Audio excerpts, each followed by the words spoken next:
Introducing from Defer Panic, we have Ian Iberg, who will be talking about adventures in building Unikernel clouds. Ian? Thanks. Everybody hear me? All right. Sweet. All right. So yeah, I'm an engineer over at Defer Panic. We build out Unikernel cloud situations, and so that's basically what we're going to talk about today. Real quick, just to show you on the list of what we're not covering in this talk. This isn't like a high-level evangelism type of talk. We're going to actually talk about how to implement this stuff rather than go rah-rah. And we're not really going to spend any time on defining unikernels. I'm sure everybody who's interested can type into Google and figure out a brief definition of it. Nothing about IoT. There's another great set of sessions on IoT. If that's your thing, I would go there. Nothing about NFV. There's also quite a few sessions on NFV. I personally know the Ericsson guys that work on this stuff, so but we're not going to talk about it. What we're really talking about, and I would imagine many people in this room are working with, are web services and services like that. And so within that category, there's kind of another big split. You have your compilation of unikernels and then your kind of orchestration side of the things. We're not talking about compilation whatsoever because that's its own like little rat's ball of bullshit. We're focusing on the orchestration side. Lastly, there's lots of people that talk about unikernels online, and there's been more and more speakers about them and so forth, but there's also like another group of people that like write articles about them, yet they've never even like booted them up or done anything with them. So they're just talking out of their ass, don't listen to them. And if you want to, you can go to /deferpanic/Vargo on GitHub. Go ahead and clone this, and we'll play around with this app like later on. This is basically like a teaching utility, just to show you kind of how to orchestrate certain tasks with unikernels. Because at the end of the day, it's not just about running things in prod. There's a whole host of other concerns that we'll get into. But yeah, you can download that and kind of follow along with it.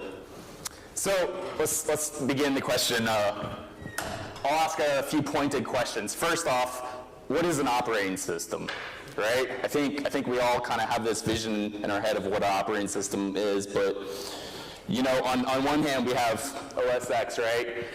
So this is running on this Mac here, and so we can say, oh, this is an operating system, but yet I'm willing to bet none of you host actual production software on this operating system, right? Most of you probably use this guy, Linux, and so there's lots of reasons for that. And it's something to think about when we're talking about serving, especially like web services and so forth. Now, I would ask, is Linux the appropriate system to be doing that in 2016?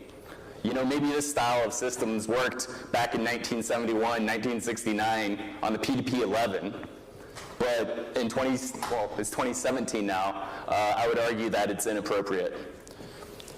Brings us to our next question. What is an application? Once again, this seems like a pretty easy thing to answer. I just, you know, I'm not a big gamer. There's probably some gamers in the room, but I just typed in most popular 2017 game or whatever. I got this image of this kind of cool looking sci-fi thing, and I'm just gonna guess, looking at this game, that there's so much crap going on in it. You know, like there's all this video stuff going on. There's all this probably super advanced sound stuff going on, and you think about like all the things that have to happen inside the source of this game. And then you think about how dramatically different this application is from this application. And what all needs to go into making Nginx work versus the prior application. And you start thinking, what is appropriate to be putting on my server? So why is this important? You know, if like, I've asked these questions, but why is this really important? So there's this guy named Peter Levine. He's pretty famous in the Valley. He works for A16 now, and he has this video that he did about a month ago called The End of Cloud Computing. If you've got like 30, 40 minutes to blow in the next week, I would just watch this. It's kind of cool. And he kind of talks about these shifts in computing that we've been taking. And he's talking about like the last 10, 15 years we had our cloud computing, but now we're like switching away because all of compute is moving way further away from the data centers, and they're going to happen closer and closer to so-called edge computing. And so what's really interesting about this is going to force us, the developers, to deploy and manage our compute resources in a different manner than what we've been used to for a while. And I think this is really going to start driving a lot of things in terms of infrastructure and so forth. And this is why I think, this is one of the reasons why I think this matters. So, gets to the point of like, why are Unikernel clouds special versus, you know, the stuff that we use day to day in and out right now? If we look at something like OpenStack, this is like the canonical, you know, if you want to roll your own private cloud solution, I mean, OpenStack is probably like where you're starting, right? But you have to think about like what this was built for, you know? It was built for VMs, classic VMs that we've been used to for the past 10, 15 years. It's not really built for the VMs of the size and the shape and the change of Unikernels. So I think it's a little bit inappropriate to use something like OpenStack for this. And then, you know, other people will be like, well, we got Docker and so forth. And, you know, Docker just seems to be like the MongoDB of DevOps. And it's honestly completely inappropriate for Unikernel land for lots of reasons, not to mention that it's layers away. Then the next question is like, well, can we use Kubernetes? And, you know, I've mentioned all three of these, OpenStack, Docker, Kubernetes, and you can find code on GitHub that interacts with Unikernels with all three of these systems. But once again, it's not appropriate.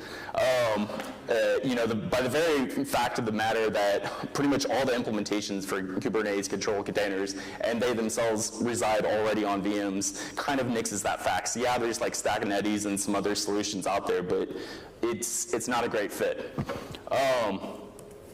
So let's kind of dive into what are we doing and how we're going about doing this.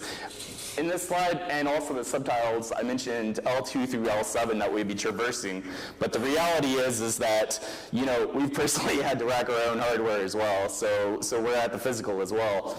And there's reasons for that, you know. It probably has to deal with this guy. You know, as soon as we found out that some of the big public clouds weren't great solutions for Unikernels, you know, for one, their volume size, minimum volume size is like a gigabyte. The default one is 10, and so there's all these other things, no lack of true L2 networking and so forth. We started hunting down dedicated providers out there, and you know, I think what we found out was AWS and Google Cloud and all those other kind of big guys, they really killed the dedicated provider market. So we're like running into network issues, power issues, and we didn't really want to spend like a ton of money each month on our stuff, so we just kind of threw it together ourselves. But I would imagine if you walk down this path, you'll run into the same sort of issues. Because what we're really getting at here is this notion of programmatic hypervisor usage, you know, and why, you know, I said it's not just pushing the prod, right? Because we have debugging issues, we have networking stuff, we have volume manipulation, and we have higher level service orchestration. All of these are extremely different in Unikernel land than they are in regular VM land. So if you've ever kind of like gone onto the Rump Run repos or the Mirage repos or wherever, you know, you'll see in the tutorial saying just use QEMU. You know, you plop out your VM, you string it in, you push the right mouse button, you know, crank the wheel, you do some jumping jacks, and you have it running. But honestly, this isn't programmatic, right? we need something a little bit more than that. Because, you know, we have many different environments, right? We got our dev environment, we got our testing environment, staging, prod, you know, any of these. We need it to be automated, repeatable, fast, painless. This all screams it must be software running this stuff. And not to mention that we have different hypervisors depending on what we're using, you know, QEMU and so forth, VirtualBox, Xhive, and they all have kind of their ups and downs and plus and minuses depending on what you're doing and what environment you're using. In this talk, we'll mostly focus on Linux and OS X. But what it really comes down to is this concept of manageability, right? Manageability to me is kind of what really defined the modern cloud computing environment. It was that ability to just like instantly create 100 VMs and then trash them or clone them and then push them to somewhere else and have it be so reliable. And I think that's a key thing that we don't even think about anymore. I mean, like to bitch about when like an AWS region goes down for 2 minutes out of the year, you know, and then compare that to what things were like maybe 10, 15 years ago. But then we get into things like higher level orchestration, right? So what is that? Well, there's things like your service discovery, so Zookeeper and etcd and all this sort of stuff, which a lot of people, I think a lot of shops don't really need this level of services, but you know, some do. Load balancing, which other people are probably more familiar with, like with their reverse proxies on Nginx, that sort of thing. And then, you know, your resource-aware scheduling, a la Mesos and so forth. Once again, this is not something that I would expect most small shops to ever even like look at. But it's something that all these examples that I just showed you work differently in Unikernel land. And then deploying. So something as simple as deploying. You think, well, I just like hit the start button and let the VM spin up. And in your mind, you're thinking, oh, well, this is how it works. But until you actually do this, you don't realize that in most cases, most compiled languages, you're actually going to be creating a new VM each and every single time you hit that deploy button, and you're going to push that image up to wherever it is. In case of an interpreted language, you maybe don't have to recompile the kernel each time. But that rolls into rollback, right? So like, if you're doing a rollback on a modern VM or with a container system, and you think about how that process works, you're probably typically not trashing that AMI each time. Maybe you are, but I don't think a lot of shops actually do. Well, in Unikernel land, you actually are, because once again, you're removing that VM from that load balancing pool or wherever it's residing. And so you have to think about how that works, the mechanics of it. Same thing with failover. So in Unikernels, it's pretty typical to have you know, no virtual memory. It's just not really a concept that seems to work in Unikernel land.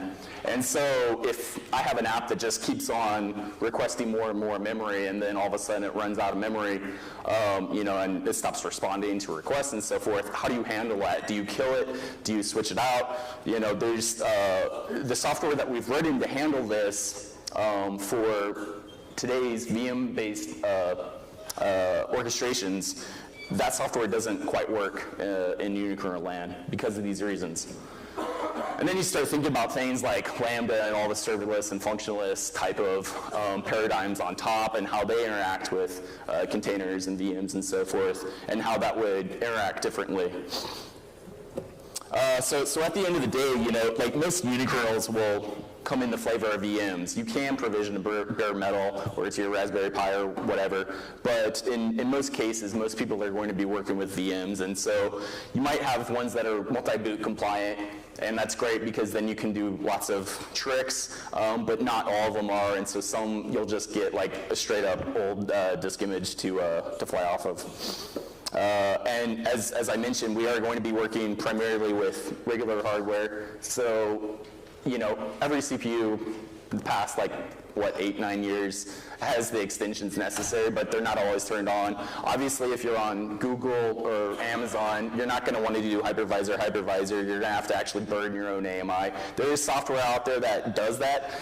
It's painful, not that it doesn't work. It's painful that the big clouds weren't really meant for it. And of course, the hypervisor situation on OS X sucks. Once again, it's one of these things that you know, as developers, we haven't like really had to walk down this path before, and so there's so much software that's kind of missing that can be written, hopefully by people in this audience. I'm gonna change gears real quick. You know, I had the joke about people talking out of their ass on, you know, things about unikernels earlier. So one of the things we were gonna discuss real quick was debugging unikernels. This is actually a video up on YouTube of us where we were debugging a Go unikernel, and of course we're catching the panics and the stack traces and, you know, the GC and everything. Not to mention GDB, obviously the most maybe well-known debugger out there besides, you know, MS Visual Studio, you know, works perfectly fine. Here's another example of GDB debugging a Go unikernel. This is actually on RumpRun's GitHub wiki.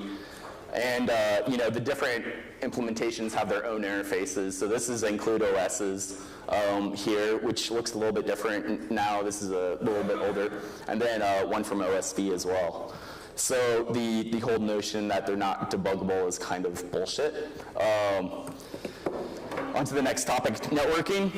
So once again, you know, working with VMs here. So and you know, in this talk we're focusing on Linux and OS X. On OS X, you know, you don't get tunnels and taps for free like you do on Linux and so forth. But you can download this tuntap tarball here and install it, and then you can see the extensions in there. So if you're going to do that, that's a great way to get going. Also on OS X, their IP firewall stuff is using PF control. I think prior to that they were using IPFW. They seem to switch it up every other release or so, but simple NAT rule that they use over there. And this kind of gets into one of those things of like, using hypervisors in your dev environment today is not like the greatest thing, right? Because we have that whole problem of not being able to bridge on wireless devices because you can't pass the frames through.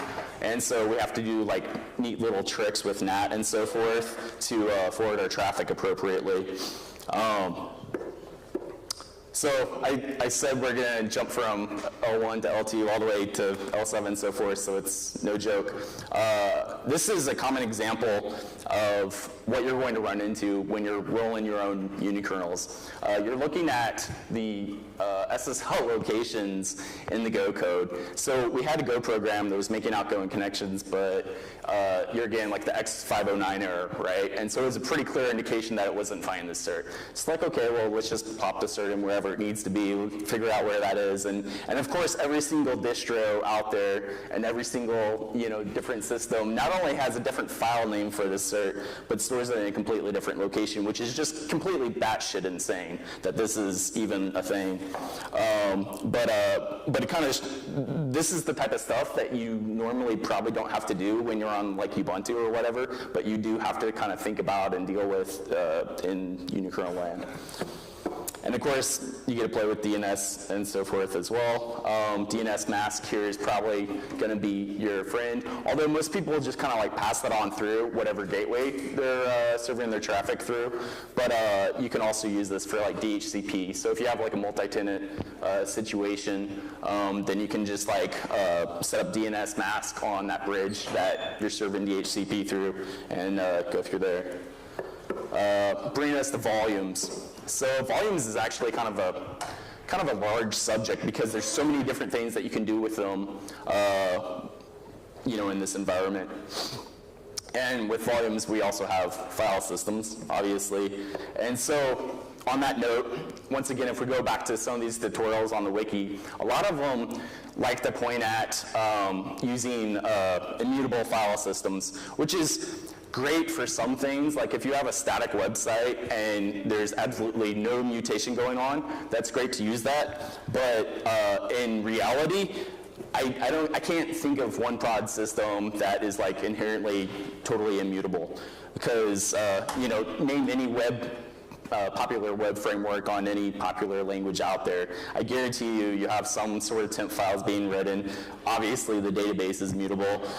you got logs going somewhere, you got uploads doing something. I mean, there's so much crap going on, like maybe some of those can be immutable, but I would say most of them won't be. And so it's something to think about. You know, certain applications that make sense in, many applications makes no sense in.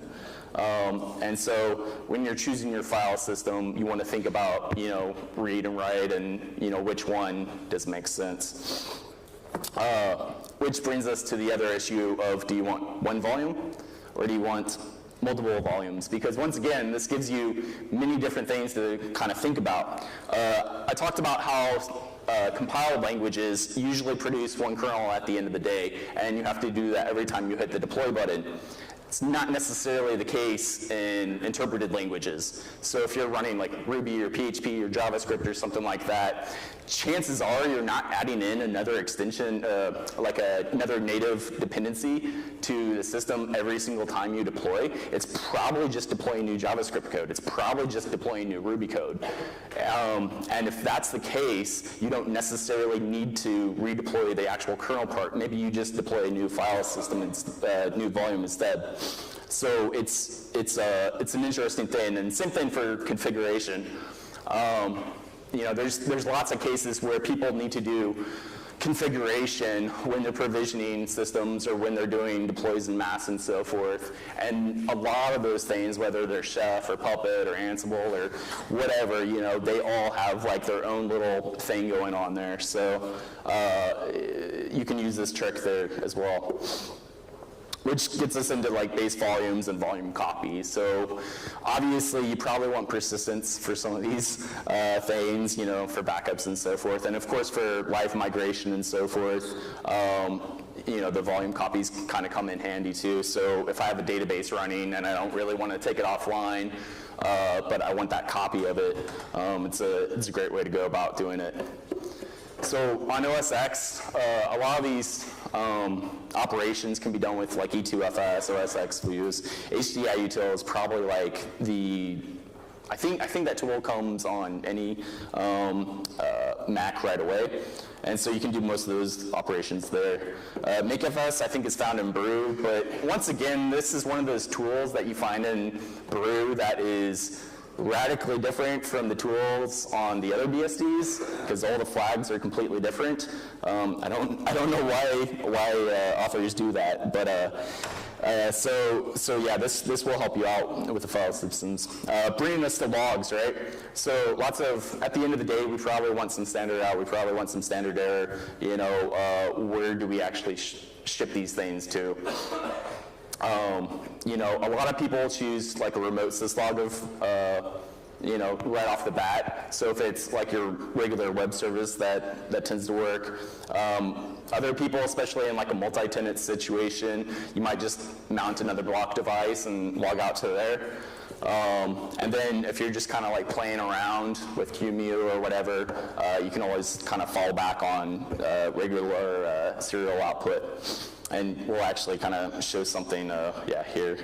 So testing is, if somebody asks me like what's the worst thing in unikernel land today and like what's the most needed improvement, I would say testing like is a complete, it sucks. I'll be honest, and just to show you how crazy this actually is, we had a problem with the Go fork of, so we maintained the Go rump run fork, and basically garbage collection wasn't happening for a particular, it wasn't happening. So we had a patch come in, it fixed it, and we're like, well, we should make a regression test to make sure that it actually is fixed, right? And so this test actually, after it's done compiling the fork of Go, which, you know, takes a little bit, it goes ahead and compiles this other Go program as a unikernel. It boots it up into QEMU, and then we purposely try to allocate like a pretty large object that we know is going to guarantee to run garbage collection. We output the stats, we screen scrape it, and then we make sure that, you know, our test was there. And so that's like one test. And it's such a simple thing, but yet all the operations that had to do for that, you know, so it kind of shows you like the the level testing is at in the ecosystem, and like how much room for improvement there is. So workflows, as I alluded to, can be pretty different and allow you to think differently as well, which I think is important. Configuration management, for instance, right? So one of the things that people will run to immediately is, unikernels are single process in most all cases by design. That's a security feature, not a bug. So a single process basically means SSH is out the window, right? Once again, a security feature. But how do you config systems? Well, there's lots of different things. A lot of people will just be like, well, we're just going to bake it into the kernel, and what you boot is what you get. But you don't necessarily have to do this. And I think this little 10 line, this is literally like 10 lines of PHP or something. And it's not necessarily supposed to be production or anything. It's just to show you that if you think outside of the box, you can easily do the exact same thing 1,000 different ways. And here you can kind of see like editing the host's file through like a 10-line app. Same thing with volume deploy workflows. So this is a really interesting thing that, once again, really only works with like unikernels. You would never do this with a big VM because it just does not make any sense. But if I want to spin up like 100 unikernels and then like push out changes to them without spinning them down, this change might work. And so basically the trick here is, as you can kind of see in this little proof of concept thing, so you have this little PHP app that says test, and then it includes like your other code on a different partition, and it says test, right? And so obviously it's not there. But if we just create our new file and so forth, and then we create a new file system off of that, and then go ahead and mount that, we obviously have it. So what we're looking at here is deploys that are only containing the code, because once again, this is an interpreted language, and so we don't actually have to recompile the actual kernel itself. We're just mounting a new partition, and boom. And so this is like one of those examples like you would never ever do in a regular VM. It's just kind of stupid. But the question is like, what will you build? So I was going to show you this tool real quick. Once again, I'm not sure if, let me unfull screen this.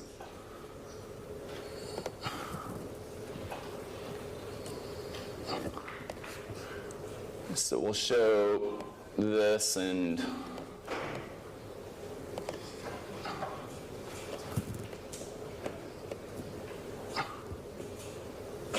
is this going to work? Yeah. All right, so basically, this is a tool I told you can download. This will allow you to run the unikernels locally on OS X and also Linux. And so it looks and feels a lot like Docker, for instance. But we have like this HTML one. I got to drag this window as well.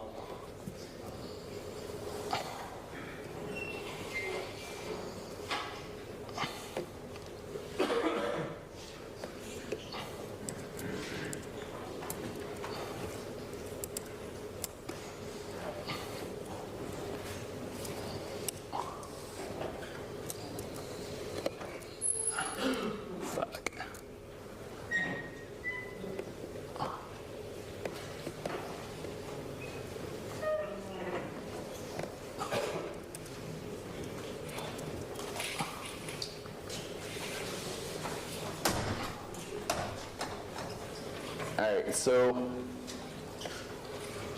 because I apparently am not so great with the projector, but basically, we have an HTML example, and then, we can run like a PHP example, doing the same thing. All right, so this one is at 4.4. 6 dot.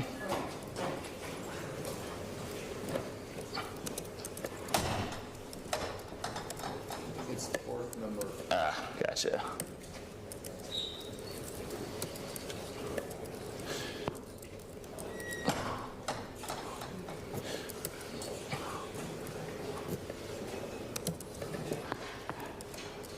So, you know, you can also search for like other ones. You can kind of see that other people have been kind of playing around with them. Once again, this doesn't do any compilation or anything. It just runs them locally. I hope it gives you ideas on how to kind of improve certain workflows and certain tooling around the ecosystem. Anyways, questions?